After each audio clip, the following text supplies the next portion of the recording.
Let's start with our assessment of the current status of the war. First, we maintain that the infighting between private military company or PMC Wagner Group's leader Yevgeny Prigozhin and the Russian Ministry of Defense is fomenting unrest on and off the battlefield. There is a very small but notable chance that the ongoing provocations could spark Russian-on-Russian violence. Second, we maintain that the Russian Minister of Defense, Sergei Shoigu, is actively working to eliminate the influence of PMC Wagner Group and Yevgeny Prigozhin, both on and off the battlefield. Third, due to reported equipment, communications, and ammunition shortages, we have very low confidence that Russian forces will launch a larger, concentrated effort in one or more directions on or before February 24th. Fourth, we maintain that there is an extremely high risk of punitive missile and drone strikes on civilians and civilian infrastructure from February 23rd to 24th, with highly favorable weather conditions expected. Fifth, we maintain that Russian forces will continue to target electrical, heating, and potable water infrastructure. Sixth, we maintain that there is a risk of a nuclear accident caused by the de-energization of Ukrainian nuclear power plants as a result of Russian electrical infrastructure destruction. Seventh, we maintain that the Russian Federation's inventory of Caliber cruise missiles is critically low based on the continued decline of launches from the Black Sea Fleet. And finally, we assess that there is no possibility of Ukraine invading Transnistria without provocation.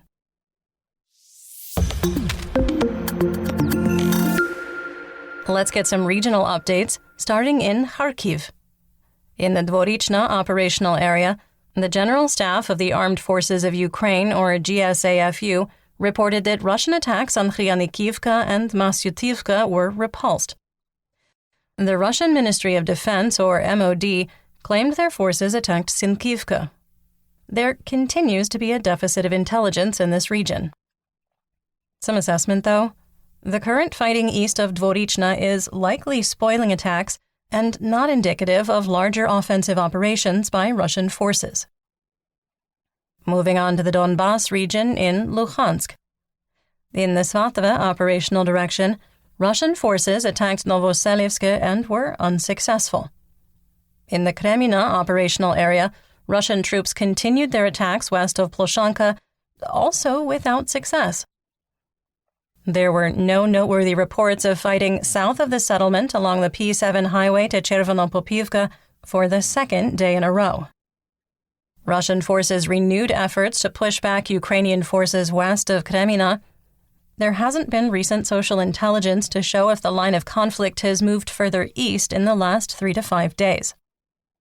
Luhansk Oblast Administrative and Military Governor Serhiy Haidai said that the, quote, most difficult fighting was around Kremina, with Ukrainian forces holding defensive lines and able to go on the offensive, quote, in some areas.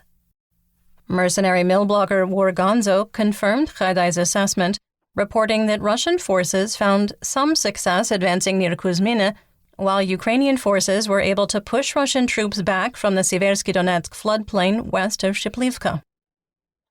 Sentinel-2 L2A satellite imagery from February 17th showed the fields between Yampolivka and Kremina were pocked with artillery craters from weeks of fighting.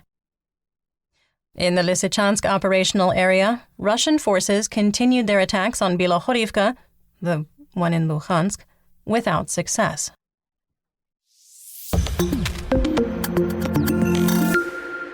In northeast Donetsk, in the Siversk operational area, the GSAFU reported that Ukrainian positions in Spirna were attacked by Russian aviation. Wargonzo reported that Russian troops attempted to advance on Vesele from Yampolivka, but were unsuccessful.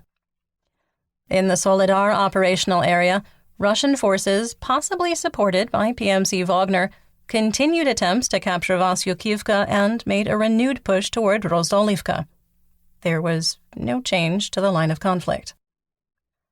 In the Bakhmut operational area, Ukrainian forces were able to stabilize new defensive lines south of Paraskolvievka and prevented PMC Wagner from advancing on Yehidne.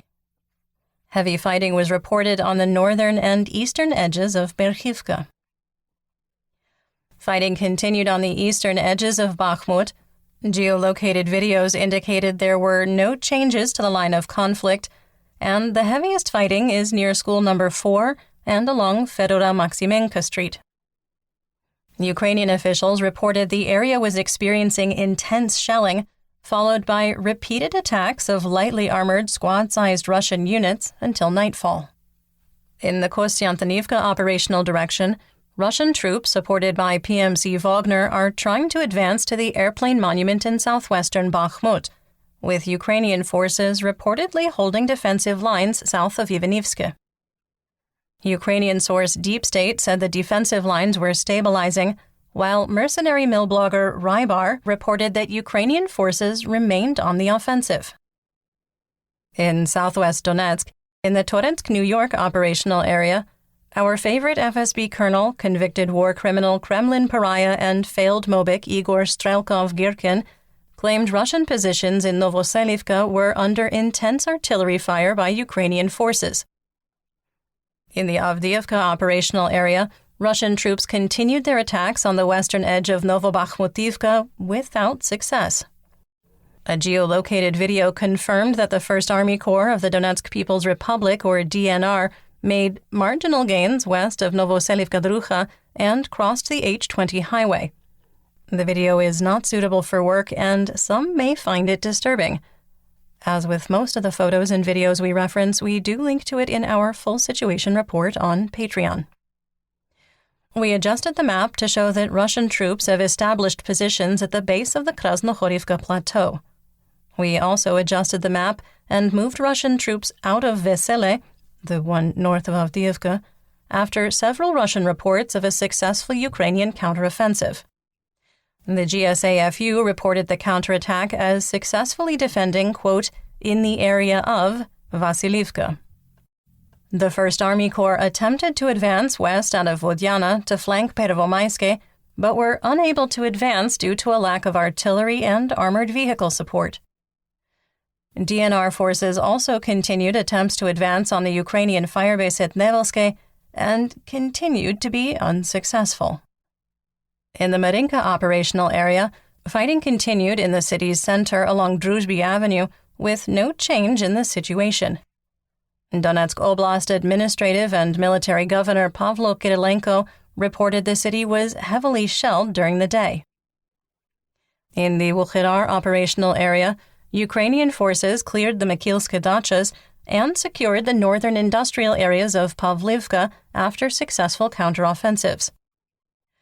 Rybar reported that Russian forces tried to attack Wuchedar, but the advance became, quote, bogged down and failed. Russian social media and news channels in occupied Donetsk were flooded with reports of air defense activity in Makiivka, Khartsik, Debaltseve, Ilovaisk, Mariupol, and Donetsk. Pictures from Debaltseve showed a destroyed building with damage consistent with a rocket attack by HIMARS. Russian social media users claimed the attacks were made by ground-launched small-diameter bombs, or GLSDB, fired by a HIMARS launcher. There is no evidence at this time to support that claim. There were 11 explosions reported in Mariupol, with claims that the Central and Kalimus districts were struck, knocking out power to the East Bank district. Mariupol would be in HIMARS range if a strike were launched from Bohoyavlenka, north of Wuchedar. Insurgents reported troop movements out of Mariupol restarted, with equipment and personnel moving toward Berdyansk.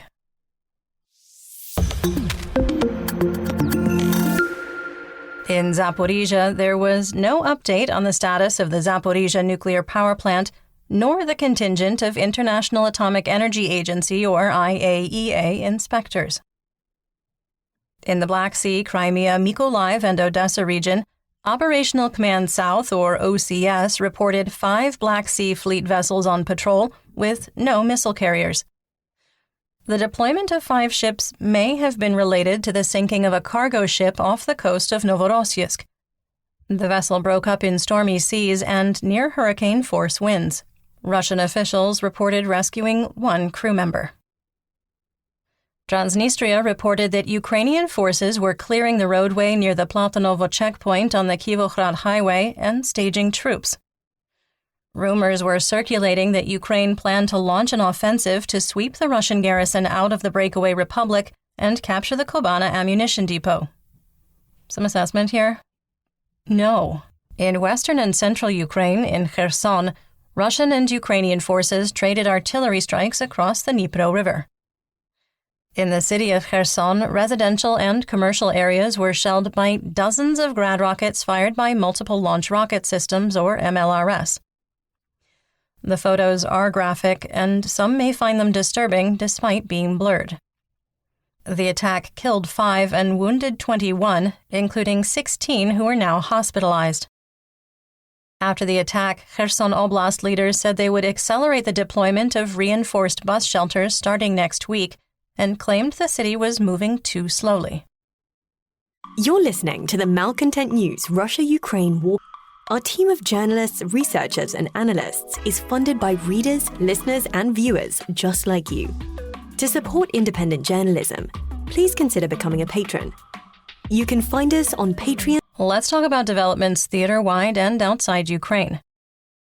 Russian President Vladimir Putin has instructed the Ministry of Defense and Rosatom, the national nuclear regulator, to ensure Russia is ready to perform nuclear tests, saying during his speech on Tuesday, quote, "It is known for sure that the USA is considering the possibility of testing its nuclear weapons," end quote. Putin alleged that America's nuclear arsenal was reaching its expiration date, forcing new testing. Some assessment here. For obvious reasons, we don't know the condition of the United States nuclear arsenal. Before 2022, the United States spent over $60 billion annually on maintaining its nuclear weapons. That's equivalent to the entire Russian defense budget. There is one other problem. The United States Stockpile Stewardship and Management Plan by the National Nuclear Security Administration is public information. It includes detailed information on where your $65 billion is going to keep the current stockpile in service and maintained. After levying the accusation, Putin announced that Russia was suspending its participation in the START treaty with the United States. The most recent treaty was signed in 2010 and was extended in February 2021. START limits the number of launch systems for each nation to 700 and operational warheads to 1,550. Each heavy bomber counts as one delivery system for aircraft and each silo for ballistic submarines. After Putin's speech, the Russian Foreign Ministry clarified that they intend to continue to follow START guidelines despite suspending the treaty. Quote, "In order to maintain a sufficient degree of predictability and stability in the missile and nuclear sphere, Russia intends to adhere to a responsible approach and will continue to strictly adhere to the quantitative limitations on New START." End quote. On the subject of Putin's speech, several Russian websites streaming Putin's national address were blocked due to a distributed denial of service, or DDoS attack. The All-Russian State Television and Radio Broadcasting Company, or VGTRK, and Smotrim, which doesn't at all sound like a weight loss drug, were knocked offline, and international audiences reported problems accessing the RT feed. The state-run RIA Novosti news agency verified that a DDoS attack caused the outages. Our subscribers have access to our analysis of Putin's speech. You can read what we concluded on our Patreon, or see the extremely abridged version on Twitter. Ukraine released a photo of a Sikorsky S-70I, a near-military upgraded version of the UH-60 Black Hawk helicopter, in the service of the Defense Intelligence Directorate of the Ministry of Defense of Ukraine, or GUR. Ukraine gave it a lovely gloss black livery. Italian Prime Minister Giorgia Meloni announced during a joint press conference in Kyiv that her country will provide the previously announced SAMP-T air defense system and the Skyguard Aspide system, which is the previous generation NASAMS that uses more cost-efficient Sparrow missiles. A year of talking about providing Ukraine with Western military aircraft continued in the United Kingdom. Former British Prime Minister Liz Truss speaking to Parliament as an MP, said, quote, "We need to do everything we can as soon as possible. This also applies to fighters. Let's work with our allies to enable them to use the F-16 or they will not be able to win." End quote. Slightly more former Prime Minister Boris Johnson agreed with Truss, saying, quote, "We need to get down to business and give them planes." End quote. United States Congressperson Michael McCaul, chairman of the House Foreign Affairs Committee, was in Kyiv for ongoing meetings with Ukrainian President Volodymyr Zelensky about military aid. According to the congressman, the Biden administration and the National Security Council were still split over, quote, "how fast and what weapons," end quote, to send to Ukraine. He told reporters in central Kyiv, quote, "But I'm seeing increasing momentum towards getting the artillery and the planes in. And in any event, we can start training the pilots right now so they're ready." End quote. Bloomberg reported that the U.S. provided JDAM aerial bombs, provided in a December 21st aid package, are modified to increase flight range to 72 kilometers when dropped from a height of 14 kilometers. Some assessment. With the Ukrainian airspace in a state of air parity, it is really unlikely that Ukrainian military aircraft would risk flying that high to extend the glide path of the bomb. Just saying.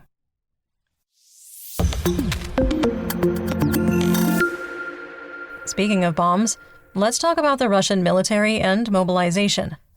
Wagner released a video of an outhouse with pictures of Gerasimov and Shoigu at the perfect height for a little, well, target practice, as it were. Prigozhin released another audio recording accusing the Russian Ministry of Defense of treason and claiming that his mercenaries have been cut off from all military equipment, including spades used to dig trenches. Some on social media mocked his latest appeal for military support, wondering why the billionaire can't afford to buy shovels for his mercenaries based on the funding PMC Wagner received in 2022. The Russian MOD responded to Prigozhin's accusation, saying Prigozhin was trying to create a rift between different Russian units. In a statement, the ministry said, quote, "None of the statements made, allegedly, on behalf of assault units about the lack of ammunition correspond to reality." Between the 18th and 20th of February alone, volunteers from assault units were given 1,660 rockets for multiple launch rocket systems, 10,171 shells for large-caliber artillery and mortar bombs, 980 projectiles for tanks. End quote. Prigozhin released a furious response in another audio statement, saying that Wagner fighters have not received 80% of the promised ammunition. He added that there were no, quote, volunteers on the Bakhmut front, only Wagner Group fighters. Prigozhin said, quote, "If you want to give us ammunition, give it to us. Don't go telling lies about it to the Russian people in the media." In contrast to the Russian Defense Ministry and its claims, I'm prepared to submit all relevant documents, including the requests for ammunition submitted and the reports concerning the amount received, to a military prosecutor's office or counterintelligence. Up to you. End quote. Some assessment. Currently, neither the Kremlin nor PMC Wagner has an exit ramp in this incredibly public dispute. There are numerous theories, ranging from Prigozhin is attempting to deflect his inability to capture Bakhmut, to the Kremlin wanting PMC Wagner and Prigozhin destroyed. There is a significant danger in angering ultranationalist military personnel and convincing them that they're being metaphorically stabbed in the back. Earlier in the year, the fight between the Kremlin and Prigozhin was a useful distraction for President Putin. In our assessment, that is no longer the case. If the two powers can't make peace in a way that restores PMC Wagner's combat power, there is a significant risk that this could spill over into domestic terrorism within Russia or unit-against-unit fighting for resources. Notably absent from Putin's speech, Prigozhin, obviously, and Colonel General Ramzan Kadyrov. Prigozhin said he was not invited, and Kadyrov joined the PMC Wagner leader in attacking Russian Colonel General Lapin in September. Kadyrov accused Lapin of being a, quote, coward, falsely claiming that Lapin never commanded from the front. Like Prigozhin, he celebrated the appointment of the general of the army Sergei Surovikin, a Prigozhin ally, as Lapin's replacement. However, Surovikin was demoted on January 11th. We had assessed in late September that Kadyrov was acting opportunistically, with rampant rumors he was positioning himself as the next Russian Minister of Defense. The day after the Russian puppet leader of Crimea, Sergei Aksyonov, expressed his support for Yevgeny Prigozhin, TV ads for recruitment appeared on Krim 24 TV channels in the occupied territories. Prigozhin had complained that many Russian TV networks were now refusing to run his ads. Quick sidebar, maybe he could reallocate some of that ad spending into buying shovels. United States Customs and Border Protection reported 22,000 Russians tried to enter the United States illegally from Mexico, attempting to escape mobilization. As a benchmark, in 2020, 467 Russians tried to cross the border illegally. The number of attempts to enter the United States tripled in September 2022, the very same month mobilization was announced. All is going to plan.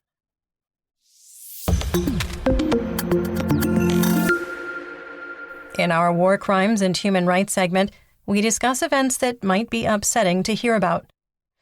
There is no graphic detail in today's incredibly brief report, but if you are sensitive to descriptions of human rights abuses, please feel free to skip ahead to the next segment. Timestamps are in the description.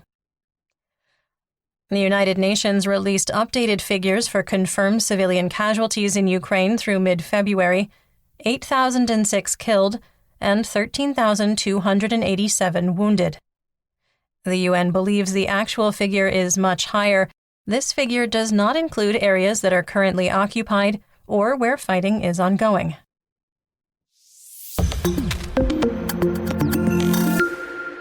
In geopolitical news, U.S. President Joe Biden spoke at the Royal Castle in Warsaw, Poland. The speech was a partial rebuttal to President Putin's earlier on Tuesday.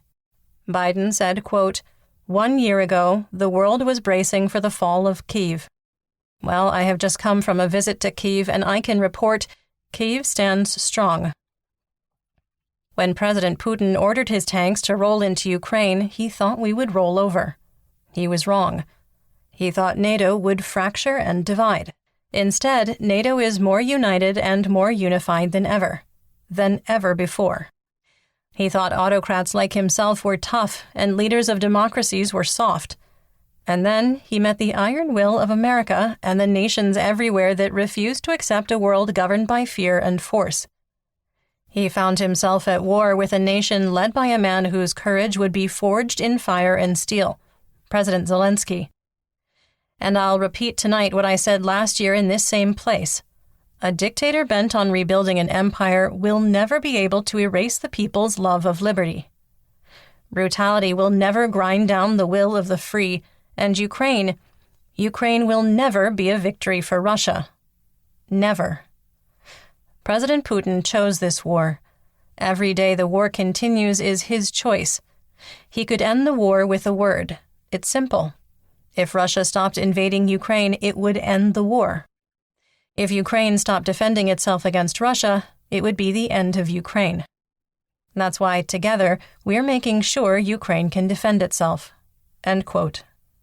Meanwhile, in the United Arab Emirates, Russia was selling weapons at the biennial UAE Arms Fair on Monday, February 20th.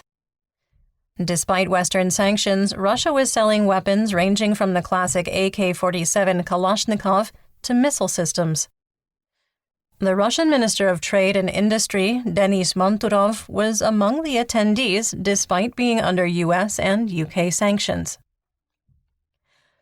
After Putin's speech, Russia's foreign ministry summoned U.S. Ambassador Lynn Tracy to complain about growing support for Ukraine and the Seymour Hersh investigation of sabotage on Nord Streams 1 and 2.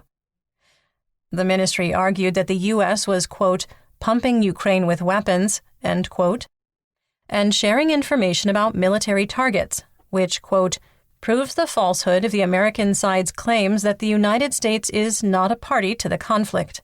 End quote.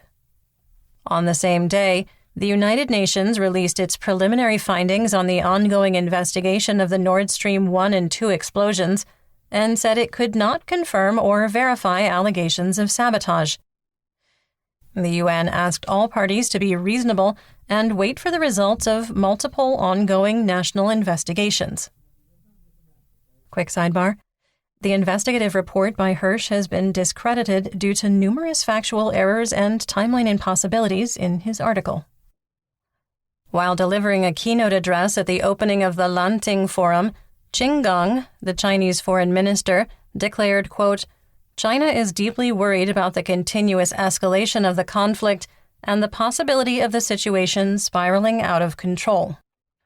We urge relevant countries to immediately stop fueling the fire, blaming China, and hyping up the rhetoric, today Ukraine, tomorrow Taiwan." End quote. Chinese President Xi Jinping is expected to announce his outline for a ceasefire and peace plan between Russia and Ukraine on February 24th. Kyiv officials have hinted they've seen part of the plan and have privately expressed cautious optimism. The head of foreign affairs of Slovakia, Rastislav Kačer, sent Hungary's Prime Minister Viktor Orbán a lengthy statement declaring that military aid to Ukraine is morally correct, since the Russians invaded the country and are killing Ukrainians. Orbán, who has blocked EU sanctions, financial aid to Ukraine, and oil and gas trade restrictions, and whose nation has refused to issue passes for Ukrainian refugees, has frustrated his neighbors with what is perceived as a pro-Kremlin position. Kačer ended their letter stating, quote, "For Putin's collaborators, and especially for ours in the Carpathian Basin and Highlands, for all those who want peace at the cost of destroying Ukraine, I have only one message: go to hell." End quote. The Russian embassy in the Netherlands announced restrictions on providing consular services after Dutch authorities decided to expel some diplomatic mission employees on suspicion of espionage. In a statement, the Russian diplomatic mission said, quote, "We regret the temporary inconvenience caused by the unfriendly actions of the Dutch authorities." End quote. Dutch officials announced the restrictions after accusing Moscow's diplomatic service of repeatedly trying to employ spies and intelligence officers. In response, the Consulate General of the Netherlands office in St. Petersburg was closed on February 20th. The Dutch embassy in Moscow remains open. The Russian embassy in The Hague notes, quote, "Due to the decision of the Dutch authorities to reduce the staff of the Russian embassy in The Hague, starting from 20th February 2023, visitors will not be accepted according to previously issued records, except for issuing passports." End quote. In economic news, the day after non-visa travel between Russia and China was re-established for groups of 5 to 50 people for up to 15 days, China threw a wrench into Russian tourism. Moscow was informed that over 650 commercial aircraft flying for Russian airlines are banned from landing in China because they're not certified by the Bermuda Registry or are on a restricted list by the United States Department of Defense. The aircraft are mostly from Boeing and Airbus and are considered stolen after Russian airlines refused to continue lease payments in March 2022. The ruble had an exchange rate of 75 for $1, but continues its slow drift to losing value due to continued demand destruction. Although President Putin claimed that demand from the ruble doubled through 2022 in his February 21st speech, he ignored that Moscow requires payments for goods and services to be made exclusively in rubles, artificially propping up demand. West Texas Intermediate crude drifted downward to $76 a barrel, while Brent held steady at $83. Russian Urals crude was steady at an official price of $54 a barrel. United States wholesale RBOB gasoline also drifted downward, with spot market pricing at $2.41 a gallon or 63 cents a liter. Dutch TTF natural gas futures shook off their volatility from the start of the year and are trading in a narrow range, with March and April contracts at €50 per megawatt hour. The cost of natural gas is well below 2022 levels due to an almost historically warm winter, conservation measures, and European nations establishing new trade partners faster than expected. Chicago SRW wheat futures dropped significantly, falling to $7.55 a bushel for May 2023 delivery. And that's what we know. Join me again tomorrow for more updates. Until then, stay safe, everyone.